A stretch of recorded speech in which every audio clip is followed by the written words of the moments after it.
Okay. 2. Welcome back, WNST, Cassie of Baltimore and WNST.net.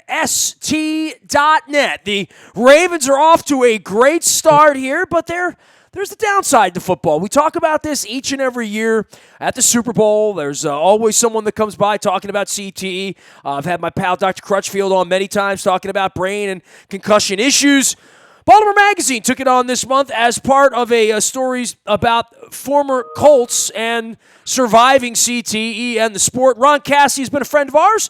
He is a writer at Baltimore Magazine. You can follow him at Ron_Cassie. That's Cassie. We welcome him back in here, and I know you led this thing with Sylvia Mackey and her husband John, who've been guests of mine many times, and certainly this story is a story that has to do with football. It's going to have to do with the Ravens in the future. It's something that feels like it's not going away, and I applaud you for trying to tackle it tastefully, Ron. How are you today? Oh, good. Thanks so much for having me, Nestor. Really appreciate it. Well, I mean, I always think of Baltimore Magazine as the positive side of Baltimore, and I'm a Baltimore positive guy, but certainly this is a story you decided to take on. Some thoughts about taking it on, because the story of John Mackey is not new. I knew John before CTE. I knew him during his battle. One night I remember being at an Ed Block function, and he commandeered the band's drum kit for my pal Paul Lamantia, and trying to talk John Mackey, all 6'5" and 260 pounds of him, off of the drum riser was eye-opening for me back then. Yeah, so the story starts with John Mackey. In many ways, as you know, and then serious local football fans know, the CTE story really starts in Baltimore with John Mackey. I mean, his wife, Sylvia, beyond courageous, coming out. And Bruce Blair helped with Sylvia and some other players with getting the NFL 88 plan started. But not talking to people in Baltimore, not everybody knows that story, especially if they're newer to Baltimore. The other thing I wanted to dive into was John Mackey. Sylvia donated his brain to the Concussion Legacy Foundation. He was having problems just before Bennett Amalu, the forensic pathologist in Pittsburgh, discovered CTE in Mike Webster. I mean, John Mackey was not diagnosed, obviously, during his life with CTE. People knew he was having problems. She donated his brain. He was one of the first brains autopsied. And so I looked at that website and saw a bunch of former Baltimore Colts on there, Earl Morrall, and some other guys, Joe Perry, who played briefly with the Colts. And what really kicked off this story was I just started Googling all the obituaries I could find of old Colts. You know, the guys from like 58 to 68, 70 teams that brought all the championships to here. And in our story, we list, 23 of those guys. I mean, a pretty damn good list of all-time Baltimore Colt greats who died with a brain-related disease, because we've come to learn that Parkinson's and ALS, as well as Alzheimer's and other diseases are associated with CTE. So John's story was kind of the entry into this. So it's not, I guess it's not. Well, Ron, go ahead. Go ahead. Well, just I guess it's not to say it's not a positive story, I guess is true. I mean, CTE is a real downside of football. I think on the other hand, Sylvia Mackey's courage, Bruce Blair being at the forefront, along with some other Colts, some doctors at Hopkins studying this. There's an effort in Maryland, some other states to limit youth football.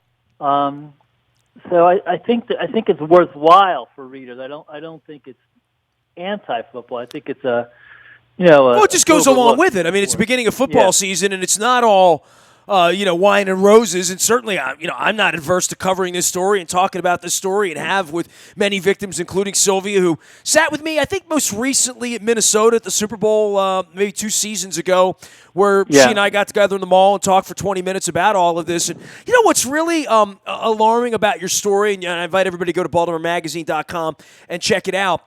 You have 2 pictures here of John Mackey and Tom Matte and Earl Morrall, and you got some 49ers, and I see Ted Kwolek over taking a knee on the sideline of Memorial Stadium. My dad's probably in that picture somewhere back there in the late 60s at Memorial Stadium.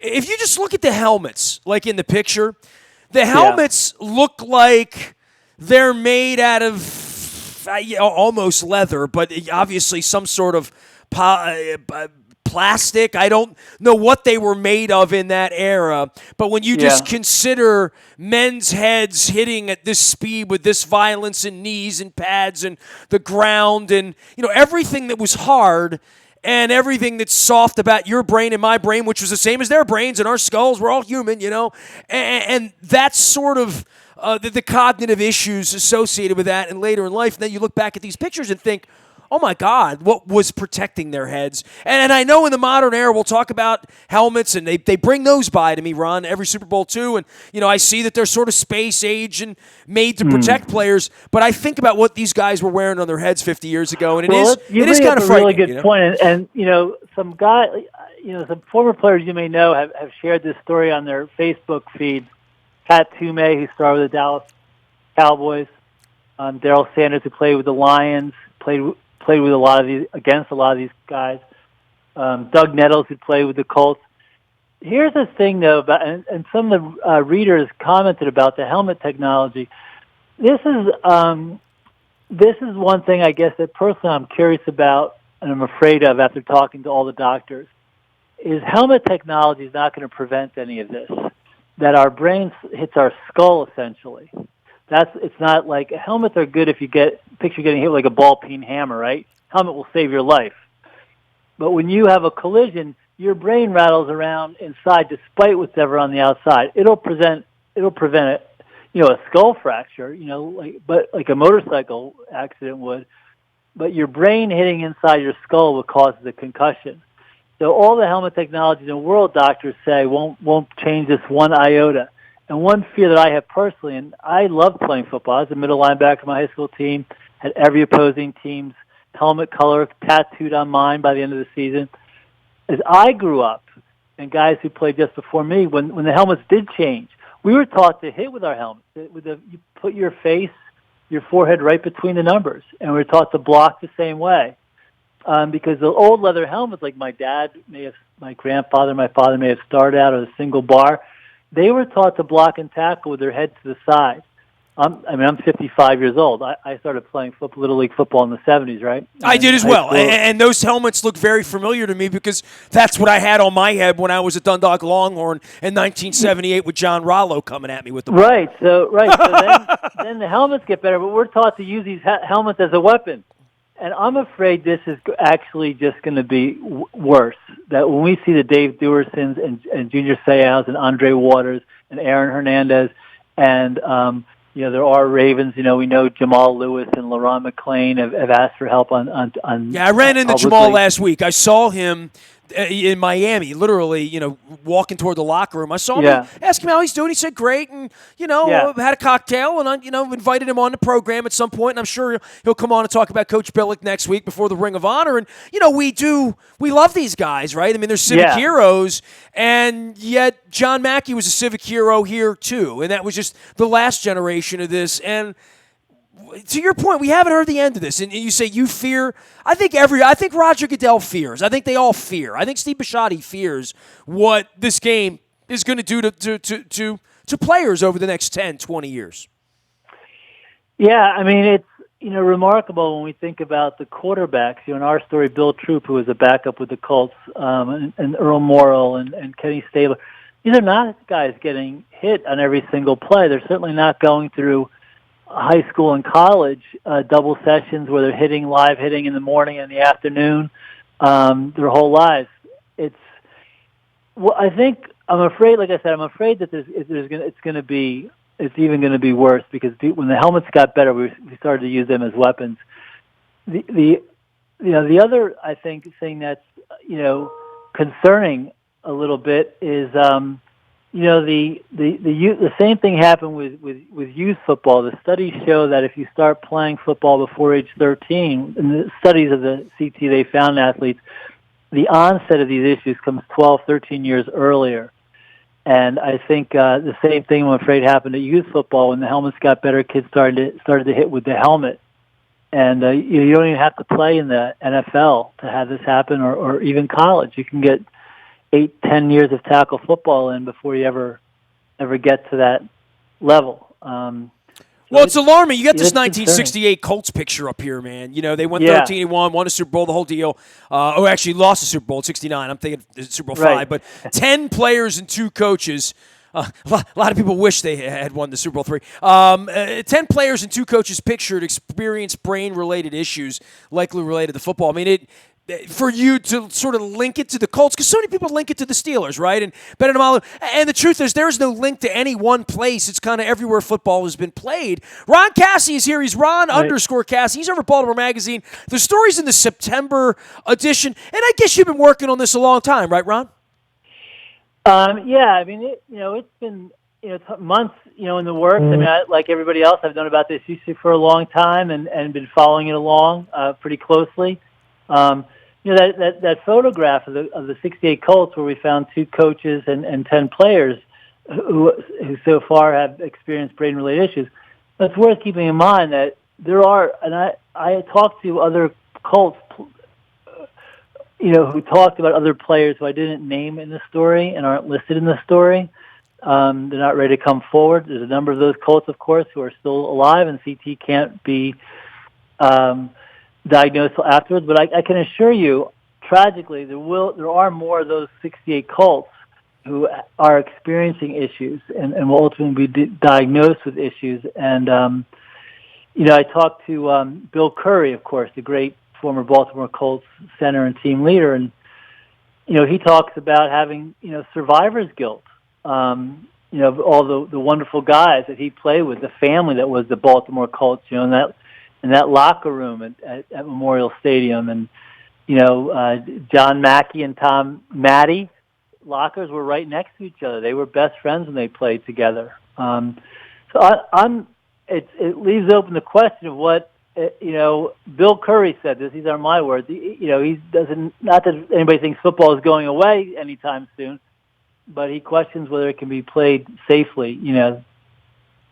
Well, we certainly brought that up with many, many doctors. Ron Cassie is here, Baltimore Magazine, to get ready for Ravens season here and this story. And, I guess the upshot of this is that the league has always tried to sort of brush it under the table, right? And the players won't allow that, and the modern players that are struggling won't allow that. And there's going to be a collective bargaining, and they're going to try to get 18-game seasons. There's sort of all levels of this. This is not a story that is just for today or tomorrow or down the line. This is one that literally is not going to go away for the NFL or for parents who send their kids to play football. Yeah, I mean, I talked to a couple Ravens, and they won't let their boys play until high school age, today.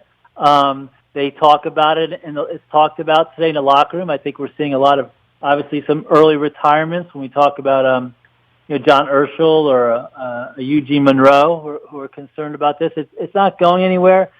I think it's going to go down. I think we're going to follow the story. It'll go to the college level. There's a lot of college football players that are never going to make it to the NFL, of course, who are going to be dealing with this issue. And what's the university's responsibility? The billions of dollars that the NCAA makes off players, to their future families. And, it's complicated. It's not going to go away, I'm afraid. Ron Cassie joining us here at Baltimore Magazine. And, you guys work on so many great stories there. And I know as a senior editor, you tend to lean towards sports, when the sports leagues. Although Max is, obviously is involved with anybody, the Ravens and the Orioles and whatnot, yelling at me on Twitter from time to time as well. But, taking on sports stories and some things that aren't the good news like this. I tend to see more personality stuff in Baltimore Magazine. So when you take on an issue like this, I know it means something to you, Ron. Yeah, it does, of course. Like I said, I play football. I love football. The Ravens are certainly with Lamar Jackson, an exciting team to watch. We do a lot of really positive stories about Baltimore, and deservedly so. It's a great American city. But we do every issue. I think if you look through, we do some of the best serious journalism in the city as well. And I think a couple folks have said that no other newspaper or magazine or anybody has really taken a look at their city's team the way we do with the Baltimore Colts, and really take a deep dive. And and some people on Twitter and stuff thanked us for naming and remembering the names of all these players. You're not forgetting, because it's not just the Bubba Smiths that we all know, but it's maybe guys like George Prees who are outstanding players, Forrest Blue. Not everybody today knows a Don Shinnick or Bobby Boyd, but these were the guys who made Baltimore, helped make Baltimore the great football town that it is. And, unfortunately, the legacy of the great Baltimore Colts is not just all the championships they brought here, right, which is why we all were so excited to get the Ravens back into town. But, also there's this other legacy, and I think, I don't think it does anybody a service by keeping our heads in the sand or not taking, a clear-eyed view of this, issue that's even as the Ravens are doing, even the Ravens are hopefully going to do well this year. Well, they're already off to a great start. And if you want to read that piece, it's at BaltimoreMagazine.com. Ron Cassie, our pal and editor over at Baltimore Magazine. Tell Max I got to get her on for some movies sometime, okay? I will. You got it. There he goes, Ron_Cassie and BaltimoreMagazine.com. You can find me out on the BuyAToyota.com audio vault 24 hours a day. We will be doing some live Raven shows. We're going to be up at Greenmount Station next Tuesday night, the 24th, with Pat Ricard, two-way player, my favorite Raven. You're going to find out why next Tuesday night up at Greenmount Station, as well as at Adams Jeep on the 30th with Nick Boyle. We're getting back up to Aberdeen. We'll be swabbing for the Bone Marrow Registry. All of it brought to you by our friends at Freedmont Mortgage. Don't make a 30-year mistake by choosing the wrong lender. You need the right lender. You need Freedmont Mortgage and my pal Carl Delmont. I'm up in the BuyAToyota.com audio vault 24 hours a day from anywhere in the world on your mobile device. You can listen to what you want, when you want, where you want. Kansas City Chiefs, Ben Roethlisberger undergoing the knife. Ravens off to a great start. It's fall. It's football. I'm digging it. Nasty at WNST.net finds me anytime, anywhere. And our Baltimore Positive up and running with Brandon Scott at Fadley's Lexington Market. Also going to be welcoming Ben Carden, John Sarbanes down to State Fair, as well as Jennings Cafe in Catonsville. All of our conversations, including Sarah Heminger of Thread, a former Baltimore County school superintendent, Stuart Berger. That was a great conversation over at State Fair. You can find that, as well as Dr. and Reverend Al Hathaway from Union Baptist Church. That's all in the Baltimore Positive Repository. It's not an audio vault. We're calling it a repository because it's Baltimore Positive. I am Nestor. We are WNST.net, AM 1570 at WNST Towson, Baltimore, and we never stop talking Baltimore sports.